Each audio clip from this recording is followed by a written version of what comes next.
Hi, this is Rabbi Chaim Kaufman. Welcome to our 57th installment of the Torah portion of the week. We're holding by Parshas Vayeira, which speaks about Avraham after circumcision, and three guests come, or he's looking for guests, and he wants guests, etc. Speaks about the Akedah, the binding of Isaac. Talks about what happened in Sodom. So I want to focus actually on the idea of having guests. So here it says, chapter 19. Two angels came to Sodom in the evening. Lot was sitting at the gate of Sodom. Now Lot stood up to meet them, and he bowed face to the ground. And he said, "Behold now, my lords, turn about, please, to your servant's house, spend the night, wash your feet, wake up early, and go your way." And they said, "No, rather we will spend the night in the square." And he urged them very much. So they turned towards him and came to his house, made a feast for them. They baked matzahs and they ate. Again, Genesis chapter 19. So here we see that Lot is willing, not only willing, but wants to have these guests. He wants them to stay by him, and the townspeople are going to come, and they converge on the house, and they say, we want to see these men. Who are they? We want to have some connection to them, and Lot doesn't let them in, etc. And Lot's even willing to give his two daughters over, as it says, "I have two daughters, never known any man. I shall bring them unto you, do as them as you please. But to these men don't do anything," etc. So Lot is willing to have these people stay at his house, even at the risk of his life. Seemingly, not only that, he's willing to give over his daughters. In order to placate these men. Right? It certainly needs to be understood as well. But if we go back to the beginning of the Parsha, chapter 18, Hashem appeared to him in the plains of Mamre, to Avraham, while we're sitting in the entrance of the tent in the heat of the day, lifted his eyes, and he saw, behold, three men were standing over him, perceived. So he ran towards them from the entrance of the tent, and he bowed towards the ground, and he said, "My Lord, if I found favor in your eyes, please pass not away from your servant." And he washes their feet. He tells Sarah to bring them food, or make food, etc. So you see from the beginning of the Parsha, and we learn out that Avram's looking for guests. Avram's certainly exempt from having guests because he just had circumcision. He's 100 years old. So God sends them, these three Arabs, and he's speaking to Avraham. While speaking to Avraham, Avraham says, I have these guests, I have to tend towards these guests, and he sort of pushes God away. He says, "My Lord, if I found favor in your eyes, please pass not away from your servant. Nonetheless, I have these three guests." So we learn out over here that the mitzvah of hachnasas, orchim, of having guests, is even greater than speaking to God. So this has to be understood. This definitely has to be understood, and we have to see what the story is. With Lot, because the reality is that God speaking to man, and man having prophecy. It's pretty amazing that he had the power to say, to push God aside and say this mitzvah of hachnasas orchim. Now he's definitely exempt from the mitzvah. Again, he's after circumcision, but you see how big the mitzvah is over here. That even though God is speaking to him, he seems to push him aside for the sake of the mitzvah. So I want to look a little bit further into this mitzvah. What is so special about hachnasas orchim? And if you speak about Lot, which is really what we'll speak about first, and then get the whole idea that Lot was willing to risk his life having these guests, which he understood were angels. Right? These people came, these special guests. So, and he's willing to risk his life, even though he's in Sodom. So, says Mori Rebbe, Arav Avinu Moshe Sternbuch Shlita, he should be well. He brings out over here the following. He said it's an absolute wonder that Lot is a Rasha, right? Lot is evil, like the rest of the people in Sodom. Remember last week, in last week's Parsha, that Avram and Lot split. Avram says, if you go to the right, I'll go to the left. If you go to the left, I'll go to the right. And where does he go? He goes to Sin City. Right? He goes to Las Vegas. He goes to Las Vegas, he sees beautiful land, glimmering light. So he says, well, I'm going to go with Avram. I'll go to Sin City. He had a choice. He could have gone with Avram. Well, Avram wanted to split up with him. But in theory, he could have stayed with him. And the fact that he doesn't, he goes in a different way. So the question is, if he's so bad, and if he's so evil, because he goes to live in Shechem, in Sodom, and he's like the people of Sodom. Rashi explains later, verse 17, chapter 19, verse 17. Rashi explains that the angel says, don't look behind you when these people are getting destroyed. But how did he get saved? How did Lot get saved and not get destroyed like the people of Sodom? He wasn't any better, really. He gets saved by the schus of Avram, by Avram's merit. Now, he's close to Avram. He has a very strong connection to him. At the same time, they go in different directions. So the question is, how could it be that this mitzvah of hachnasas orchim, of having guests, he's willing to give up his life and endanger his life and the life of his family to have these guests? Because what does it say a little bit later? It says the entire people of the city came knocking on his door. So they want to see the people. They want to greet the people. They want to abuse them, pretty much, is what they wanted, because people really weren't allowed to have guests in Sodom. So they want to abuse them, and the entire city comes, to the extent where he says, don't do anything to these people, they're special, take my daughters, do what you want. Obviously that wasn't good enough for them. So here Rashi says they're all evil, all these people are evil. They want these people brought out so they could abuse them. And he shuts the door. And he's willing to sacrifice his daughters so nothing happens to these men.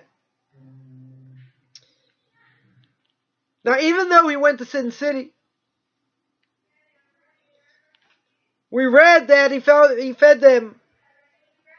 And what did he give them? He gave them matzah. It was Pesach. Right? It was all their Passover. He gave them matzah. So as bad as he was, still held by the festivals.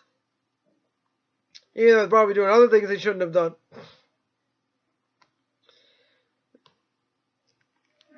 So, here, it's a little bit hard to fathom. As bad as everybody was, he still wants to have these guests that he's willing to sacrifice, and go put himself into danger. The Rebbe says that he learned in the house of Avraham that they didn't even feel the mitzvah of hachnasas orchim like a mitzvah. They didn't feel, okay, let's have some guests, we'll fulfill the mitzvah. Come do the mitzvah of hachnasas orchim. Come on, kids, give up your bed for our guests. Give them more to eat. Help them. Boy, what a fun mitzvah. Right? It's not an easy mitzvah to do. So, they didn't do in Avram's house, they didn't feel they were doing the mitzvah just because it's a mitzvah. But that is the way they were. Right? Of course we have guests. Of course we help out others. Not because we're commanded to. Because we believe it's the right thing. It's going to help build us. So we have these guests. So he says, when you look at this world, what am I doing here? Is it eat, drink, and marry, lest tomorrow I die? Is it all about getting benefit? Or is it helping others? And now, who's the ultimate benefactor? The ultimate benefactor is God himself. So, in Path of the Just, says the Ramchal, Ramosha Chaim Lutzato, Zecher Tzadik Levrocha, may his name be blessed. The Ramchal says, why did God create the world? He created the world because he wanted to give of his goodness. Right? God has no needs. He's omniscient. He's omnipotent. He doesn't get tired. He spans the universe. Can run through a black hole, get to the other end. He's got no needs. If he has needs, God forbid, he'd be limited. God can't be limited. Right? It's the 13 principles. It's in the 13 principles of faith by the Rambam. By Maimonides. God is absolute. Not limited by time or by space. Unlike man. So the Ramchal says that God creates the world for the sole purpose of giving of himself. Letting people enjoy this world. Well, how are we supposed to do that? Because God gave us a book. Manufactured it himself. It's called the Torah. So you read through the Torah. Tells you what you need to do. What mitzvahs you need to keep. What you need to stay away from. Right? He knows what he's doing. So he wants us to get benefit from the way he tells us to do it. So therefore over here, they didn't just feel like having guests was for the sake of having guests for the mitzvah. They wanted to help others. They wanted to give to others just like God gives to the entire world. And that's what he created it for. So we'd all benefit from it in the way he wants us to benefit. But that's the way he set it up. So if God sets it up that way, and that's what he wants, so why shouldn't we help others? Why shouldn't we have guests? Yeah, it's not an easy mitzvah to do. But why shouldn't we do it?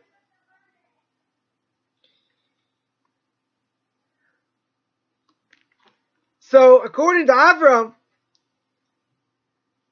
his whole goal was to serve them, to give them what they needed,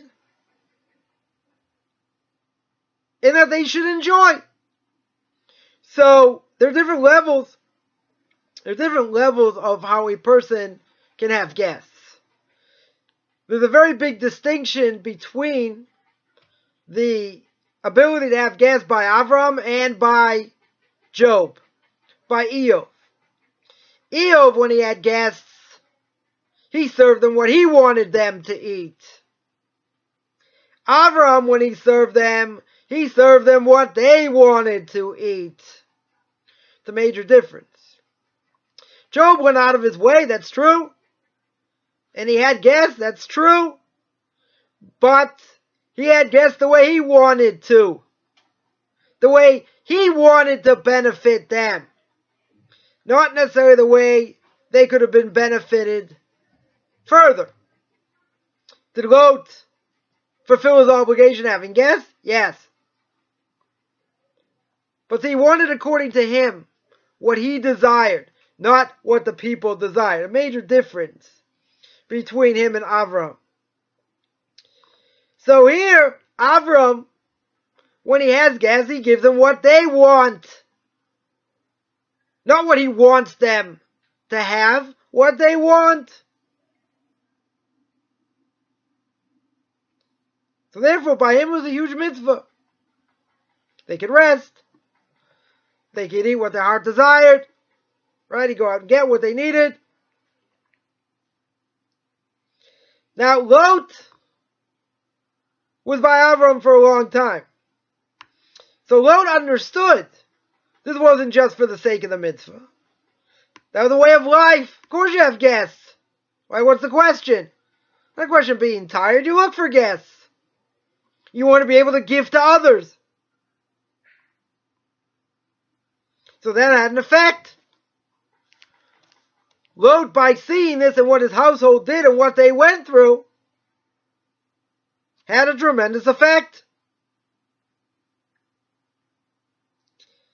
Living with Avraham didn't make him a tzaddik.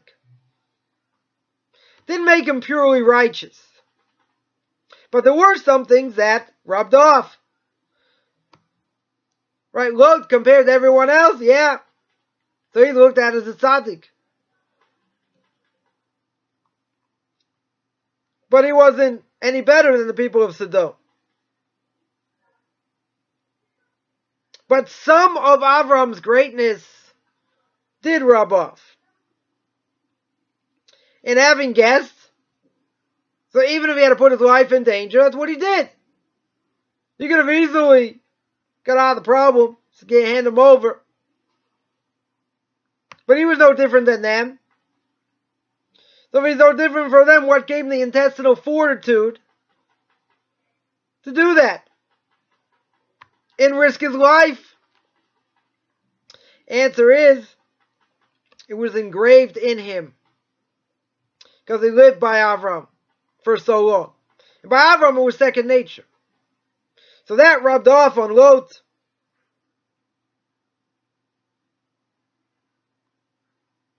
Nonetheless, interesting, as my Rebbe here points out, that with all the bad inside him, and all the terrible things that he's done, this didn't affect him. The evilness didn't affect his ability to have guests. That's pretty amazing.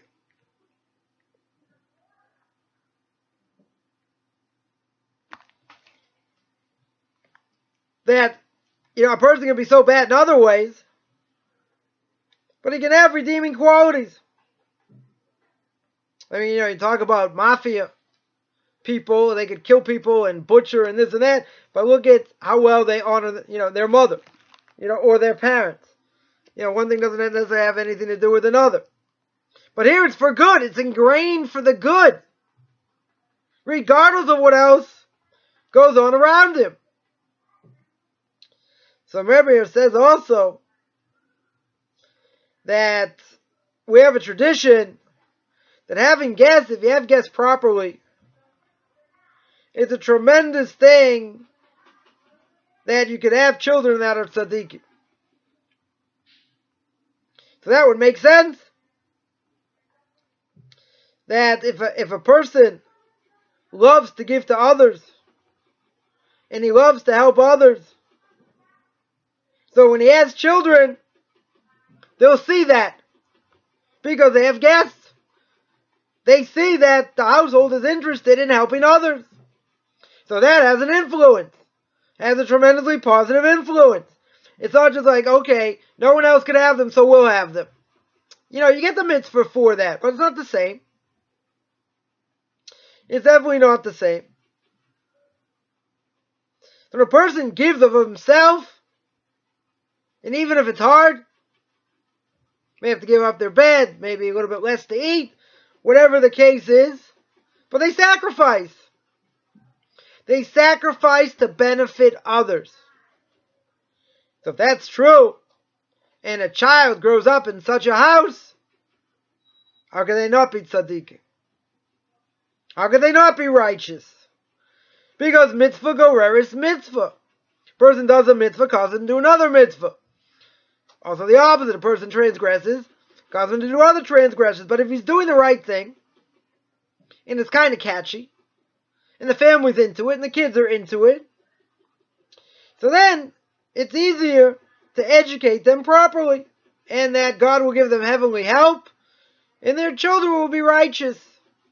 Now, are there going to be obstacles? Yeah, there are going to be obstacles. But you grow up in such a house of giving, it should rub off regardless of what you do. We see by Lot, he had all these terrible character traits. And you see that this mitzvah stuck by him, strong. Had a tremendous influence to the extent he's willing to risk his life. Now, having guests doesn't just mean having righteous people or just having rabbis, etc.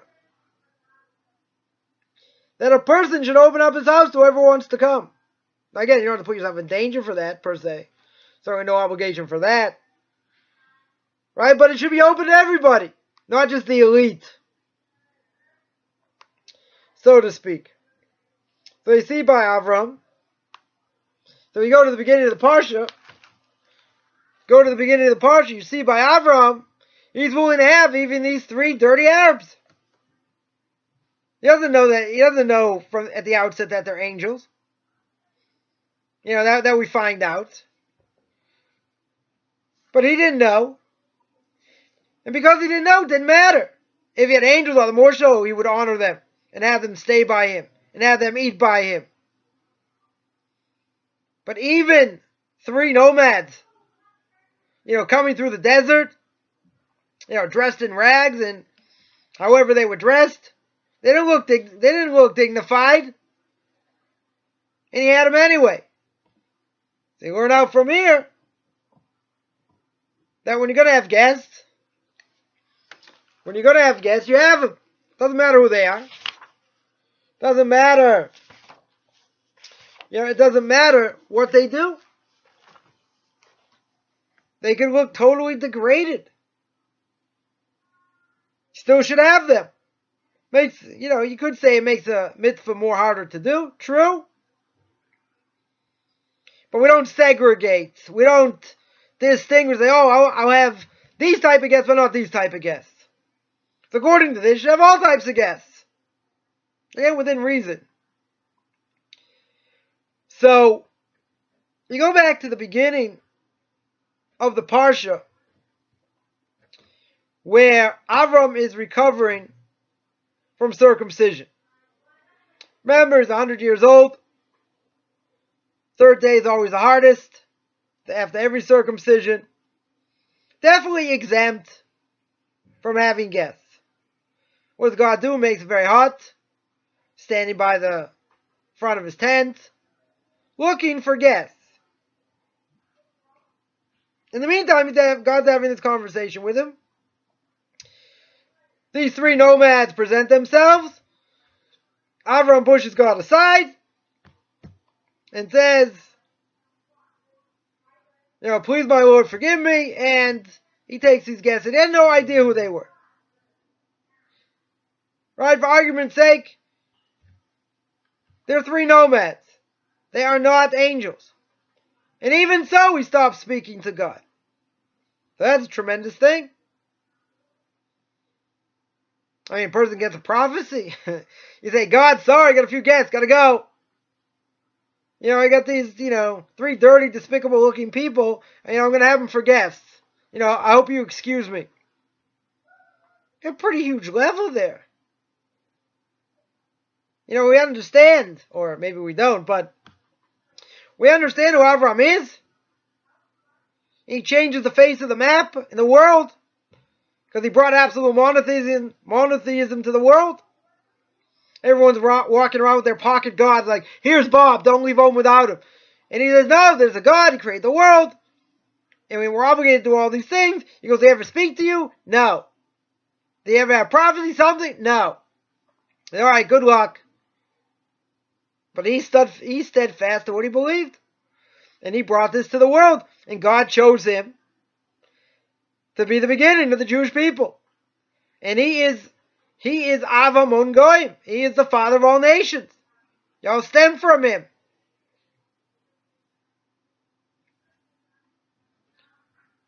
So we understand he's a giant in Emunah and in belief. He has all these tests. The last one being this test with the Akedah. With the binding of Yitzhak. Goes against everything he knows. And he still goes through it. He still succeeds. So as great as he was, as great as the prophecy was, speaking to God and communing with him, he pushes them aside. He says, sorry, gotta go. That absolutely boggles the mind. It doesn't make so much sense. why that should be. So one thing we do see, we see that there's a tremendous mitzvah of having guests. Even it's so great, it pushes away prophecy. Now when a person has guests, first thing a person has to do is prepare. Right? And in Avram's time, there's a lot more work to do. By us, it's very easy. Even, let's say you tried for time. So, depending where you live, you could probably go. If you live in a Jewish community, go get takeout. If you live in a religious community. Food preparation is like almost the least of the problems. I guess have the house has to be extra clean. There are a lot of things that go into preparation for having guests. Doesn't matter to have them on Shabbos or not. Just talking in general about having guests. So we saw before, it's a tremendous thing that if a person has guests, he can have righteous children.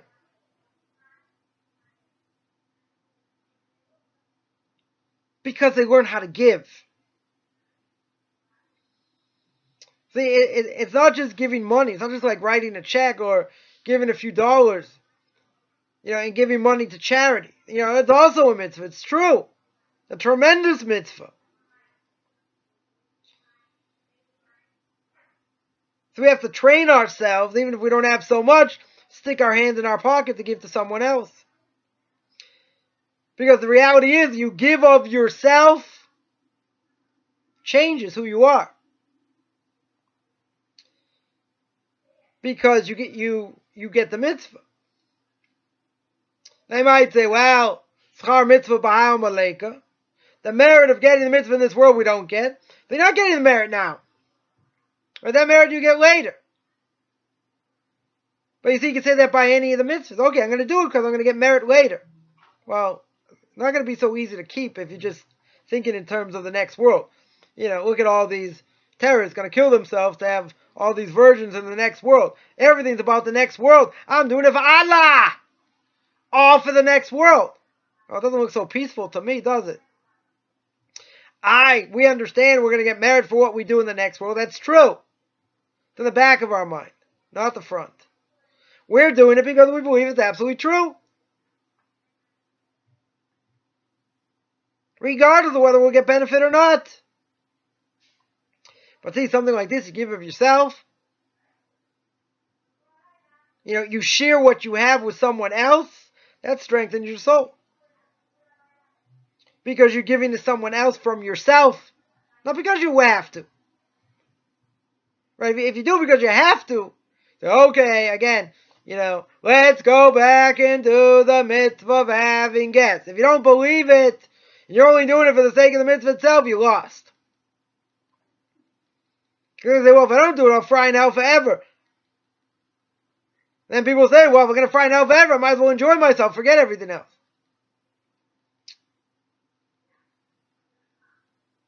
Right, so the source of doing any mitzvah, God told us to do it.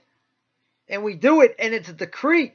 Whether we understand it, whether we don't understand it, it's a decree. But you're not doing everything just because it's a decree. There's also benefit you get from it. I mean, if a person wasn't feeling it all, you do it because of a decree. Okay, you get something from it. It's not the same. Not the same. You put your whole, you put your whole heart into it. You're running around doing things to get things set up, get your kids involved, etc. It's a huge thing. Again, today it's much easier than Avraham had it, no question.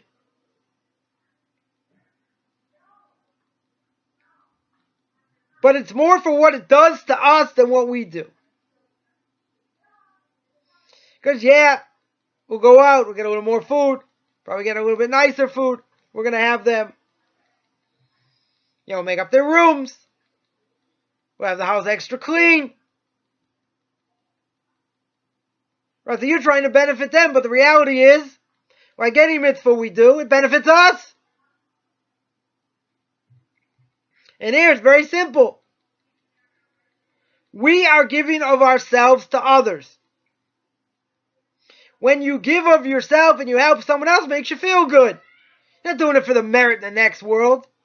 Tell someone has, a bunch of people over for Shabbos or, during the week or whatever the case is. Say, wow, aren't you happy you're going to get this merit in the next world? Isn't that why you're doing it? Say, wow, yeah, that is why I'm doing it. Isn't it so much fun? Why are you screaming? You're not going to enjoy it that way. That's not the way we look at things. Yeah, we understand. There's reward and punishment. There's reward for what I do in this world. But the feeling of being able to give of yourself and to help others in a way that you can makes you feel good. Because you helped somebody, even if it was hard. Even if you didn't necessarily want to do it. You're gaining from it. You can have crooked character traits in any number of things. But you see by Lot that he saw this when he was younger. He saw it when he was older. It was part of his life. Because he grew up by Abraham. Had an effect. Had a positive effect. He lived in Las Vegas. He lived in Sin City. Okay, he had other issues. And he was just as bad as the people in Sodom. But you see, this was part of his life. This is something that's like a natural part of his life, because he saw it. Some of Avraham's greatness rubbed off on him. That's a tremendous thing. Because you got people today, even if they have money, they don't necessarily want to share with others. They want to bring someone into their home to stay, for a few days and have to serve them. There are people that like to do that. And there are plenty of people that don't. That's very nice. Let someone else do it. People want privacy. I understand that. But see, we don't even understand what we get here. I mean, people who do it do understand. They do get it. But in any mitzvah that we do,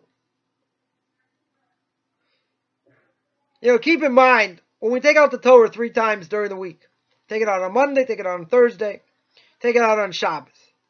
When we return the Torah to the ark, we say, Eitz Chaim lemachzikim ba. Torah is a tree of life to those that lemachzikim ba. What's the word lemachzik? Root of the word is chet, zayin, kuf, to strengthen. It's hefil, past tense. Right? It's being machzik, it's strengthening me. Not that I'm strengthening the Torah. I can't strengthen the Torah. Torah is good with or without me. Torah is very strong. Doesn't mean me to strengthen it. Just the opposite. When I do what the Torah does, it strengthens me. Torah stays the same. Torah doesn't change. That's what the mitzvahs do. The more I do, the more I stay away from my evil inclination. It strengthens me. Question is, how much have I put into my life? How much am I willing to bend over backwards to do it? To receive this benefit? Some do more, some do less. Some are more into some things, not into other things. Torah's a whole package deal. But there are things that we can do that can strengthen ourselves even more. Person helps someone else out, let's say, gives charity. That can have an instant impact. Right? Even if a person can't give that much, it helps.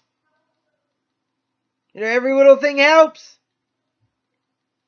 Person can give more. Imagine what they could do. You're not going bankrupt to do this. You're doing it in a way that, you have to give a 10th. The most a 20th.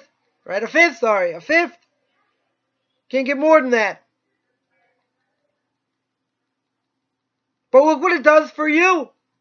Because you learn, as we mentioned, to stick your hand in your pocket. Doesn't matter how much you take out. The idea is you want to help others. And when you help out others, you help out yourself. You strengthen yourself. Charity is a good example.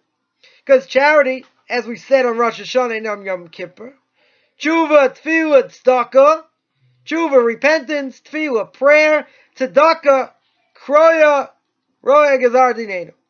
Roya gazar dinenu. Can uproot a bad decree.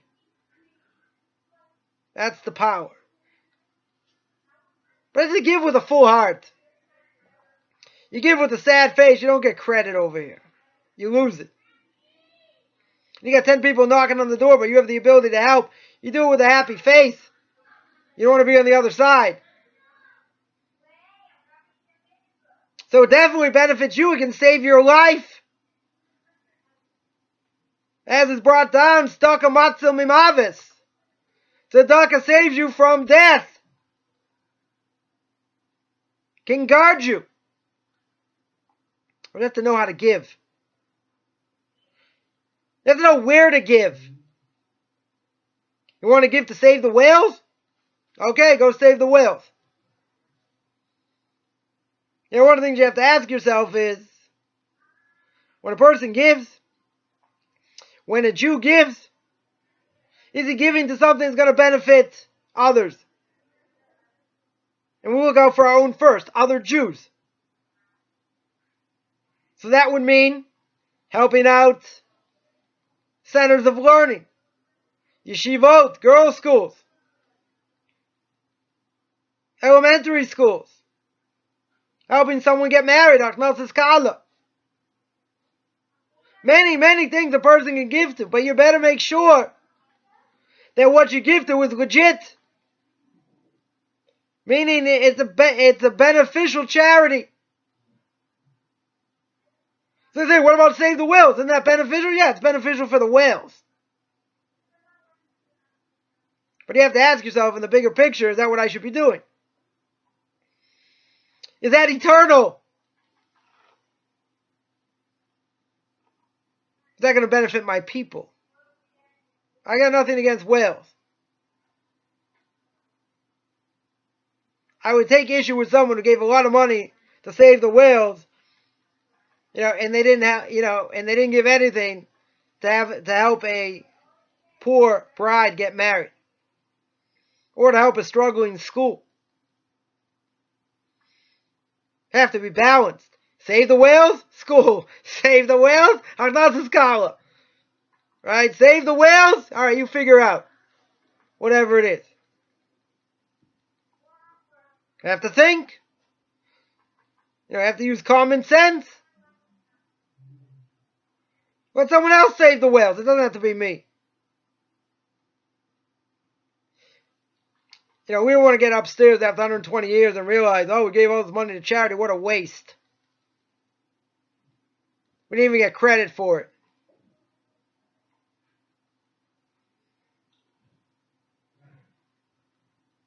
So, tzedakah, you give of yourself. You give of what you made.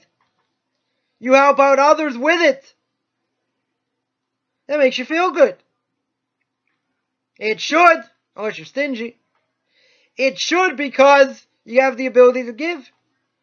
If you're not making it till the end of the month, you don't have an obligation to give.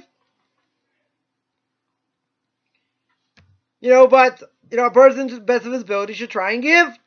If you can't, you can't. If you can't give him money, you help other ways. You can do acts of loving kindness. Other things. But see, the mitzvahs that we do with ourselves, we give over of ourselves. Give over money. Give over our homes. Make people feel comfortable. Feed them what they need. Attend to their needs. How can that not affect a person positively? Unless you're Cinderella, you're the only one doing anything, and you're working like a dog, you're totally exhausted, right? That shouldn't be the case. But even if a person would have to work hard,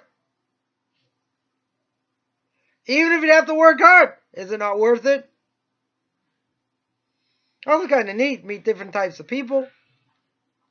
They say that's what makes the world go round. Be a little bit more open, not until your brains fall on the floor, but you see other people, different types of people. But at the end of the day, you can help. And it has an unbelievable effect. Because the more a person does it, the more it's going to change them. There are people that say that I'm totally introverted and it's hard and this and that. Okay. Everyone's got their own things that they have to deal with. We can say that about, not getting involved in other things and not wanting to help others. For others, whatever it is. That may be true. But the more a person gives of themselves, in a realistic manner, the more it's only going to benefit them. Because then they're going to want to do more. As my Rebbe pointed out, mitzvah goreres mitzvah. Mitzvah, if you do a mitzvah, it causes you to do more mitzvahs. So in this case, what you did is a tremendous thing. You feel good. You enjoyed it, hopefully. If you didn't enjoy it, well, it's a different problem. But, hopefully it was a good experience. Most likely you're going to have more positive than negative experiences. And the positive experience will feed on itself and you want to do it again. And you want to have others. Everything within reason. But see, you're giving of yourself. That's the point. You give of yourself to help others. How could that not be positive? That should totally be positive. Again, unless you work to the bone totally and you're doing things you shouldn't be doing. But in the bigger scheme of things, it's a tremendous thing. Kind of lose sight when, if things are hard. Or let's say a person's going to have guests for Shabbos. Shabbos comes in early. Now that everyone changed the clocks. Yeah, so you got to be more organized. Got to plan. A lot of running around like on, every Friday like that. Whether it's a long Shabbos or Shabbos comes in later, comes in earlier, it doesn't matter. You still got to plan. But imagine you're not just planning for yourself. You're not just planning for your family. You're planning for others. You're helping others. You're opening yourself, your family, to someone else. All right, that could be good or bad. On the side that it's good, makes you feel good.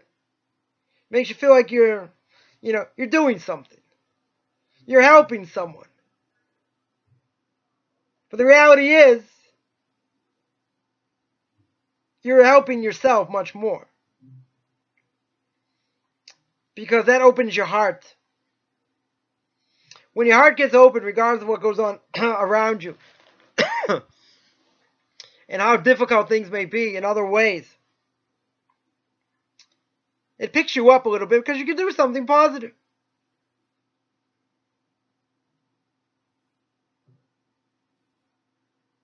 I'll tell you the following story. Someone told me recently, last Shabbos, they were somewhere and they went to a kiddush. On the way back, they stopped in a certain synagogue, and they were looking for something there, and two people approached them, asked them a few questions, and they understood that they needed a place for a meal. Now these two people didn't speak English, and they barely spoke Hebrew. Actually, they were from Mexico. Just got here, so they didn't have a place. So I said, all right, I'll take them to me. Figure out the language barrier, had other guests, whatever, okay. But then this person remembered he had a neighbor upstairs, and the neighbor himself happened to be from Venezuela, so spoke the same language. They knocked on his door and said, you mind having these guests? Probably easier to speak the language. He said, sure. Brought him up, and say the rest is history. So this person, didn't go out of his way looking for guests. You have to be in one place, happened to see people needed a place, he would have had them. Definitely would have had them. Or put them in an environment that, probably would have been much better. So, whatever we do, it's funny that, you can never know one thing to the next, what may lead here or there. But then he remembered. That a neighbor spoke the same language, so that'd probably be easier. He could have taken the mitzvah for himself. Why not? But he felt, and he went out of his way, and he found someone who spoke the language. And if he didn't, he would have had them. So they say, well, he doesn't really go to this place so often. What he was looking for, this, that, because he happened to be out. And that's how the whole thing transpired. But it's that open heart. That's why I told the story. Because the person had an exuberant heart that he wanted to help others. And he does. This person does. Help out others. And has plenty of gas and everything else. And he happened to be in the right place at the right time. Understood the situation, took care of it. Didn't have them as guests, but still, we put them in the right place. Felt good. You say, oh, look, I'm going to get the merit for doing this business. No, he helped someone out. Because that's in his heart. That's something that was ingrained. Something he worked on, whatever. But it was ingrained in his heart. If it wasn't ingrained in his heart, he wouldn't have even bothered. Would have made small conversation, finished. But his heart was open. Because his heart was open, look what happened. There are many opportunities, that a person could have. I was once in the States, and there was somebody came from France, and they were looking for, this place to eat, kosher food. I happened to be there, so, we got the mitzvah of doing it. We got the call, so, we took care of it. Didn't serve them something elegant. I wasn't eating anything, so elegant, but whatever. Worked itself out. But you have to want. In Torah, like anything else, you want to be successful, you want to envelop the message, you have to want it. And you have to want it better than anything else. And even if you want it so bad, and you want to help others, and you want to do the right thing, and etc., God doesn't make it easy. So you have to keep plugging away, but you have to ingrain it in your heart. Learning the books, and going through material, and gaining knowledge, that's great. There's plenty more to be said about that. Even more importantly than that, it's taking what I know up here and sticking it right here in my heart. And when I do that and I live it, and I exemplify what God wants from me, then that's just going to spiral. Because I'm going to want to do more. I'm going to want to help others. Then that's going to have an influence on others, even if that's not my intention. Because people will see it. And people will identify and they'll say, look what a great heart this person has. Look how much he's willing to help all the time. This, that. People take notice. They may not say anything, but people take notice. But we're not doing it for that anyway. We're doing it because, it's part of us. It's who we are. It's what makes us tick. And we believe it's the right thing to do. Regardless whether you're going to get merit or not, irrelevant. You're doing it because it's part of my DNA. That's what happened to Lot. Lot had it part of his DNA. Even if he lived in Las Vegas. It's part of his DNA, even to sacrifice himself and his family. He was willing to put himself in danger only because it was ingrained in his heart. And when he saw the example of someone who lived it, and it was enveloped in their house, yeah, made a tremendous impression. And that we can learn, because that we can do for ourselves. Whether it's having guests or helping others or whatever it is, you do it with a zest, because that helps you grow. That opens your heart. There are a lot of people in this world, their heart is closed like a stone. It's all about me, me, me. Torah says not about me, me, me. It's about helping others. And about helping yourself, but it's about helping others as well. I want to remind people that I also speak once a week, live, Tanakh Talk, T-E-N-A-K-T-A-L-K, controversial issues, speaking about oral tradition, Tuesday, 8 p.m. Central Time. Also, I give conversion classes. You can take a look at my Facebook fan page, Beyond Orthodox Conversion to Judaism, or Beyond Noahides. I help Noahides also, people who don't want to convert. And you can take a look at my blog, orthodoxconversion.com. And anyone who wants to contact me, feel free. RabbiChaimKaufman@gmail.com, RABBICHAIMCOFFMAN @gmail.com. Everyone have a great Shabbos.